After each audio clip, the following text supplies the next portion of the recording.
Imagine you're out hiking. Hey, do you see those deer? You notice some deer in the distance That one on the right's a big one. and see a truck stopped on the road. There's a rifle pointed out the window and a person looking through the scope. Hey, that guy's got a rifle. The season isn't even open, is it? Oh, it's closed. I think he hit that deer. I think he did. When you're enjoying the Idaho outdoors, you can also be a witness for wildlife. Hi, I'm Brian Jack, Conservation Officer with Idaho Fish and Game. If you see something that doesn't look right, out of place, you should report it.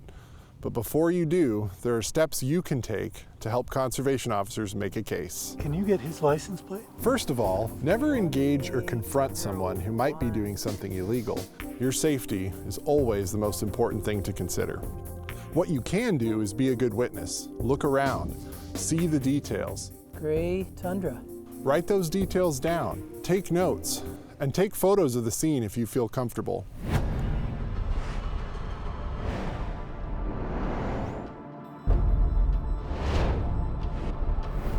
We find that it really helps for witnesses to take notes before making their report because it allows them to recall specific events that will help a conservation officer with their follow-up investigation.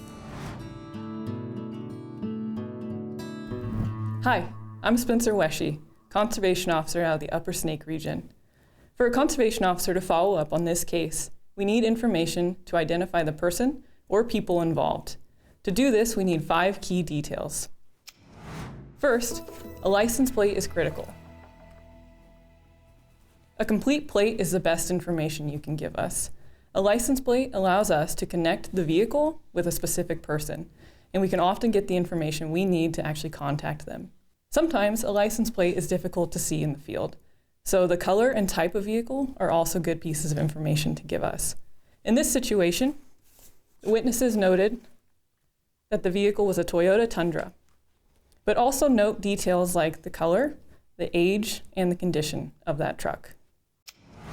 Second, can you describe the person and the weapon that was involved? Specific details can be really important. In this situation, you may not have gotten a good look at the person in the truck, but if you had, pay attention to small details. Things like fingerless green mittens can play a big role in our investigation. And what about the weapon? What did that look like? The witnesses noted a rifle come out of the truck window, and they saw a scope with flip-up lens cap. And what about the muzzle? The witnesses also noticed a shiny silver muzzle brake on the end of the rifle barrel. Small details like this can help our officers with their investigation into this wildlife crime. Third, what wildlife was involved? In this case, the hunters noticed an injured mule deer buck after the shots rang out.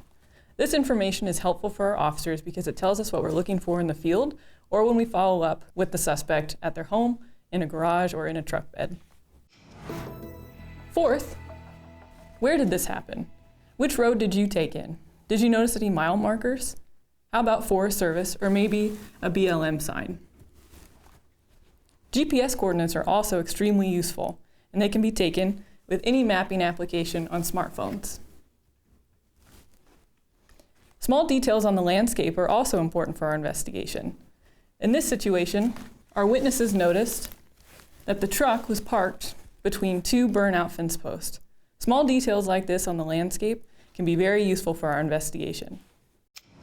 Fifth, when did this happen? Noting the date and time can help us to establish a timeline of events when we go to follow up during our investigation.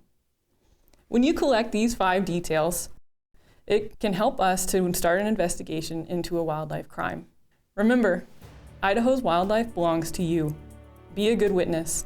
Help us hold people accountable for stealing Idaho's fish and wildlife.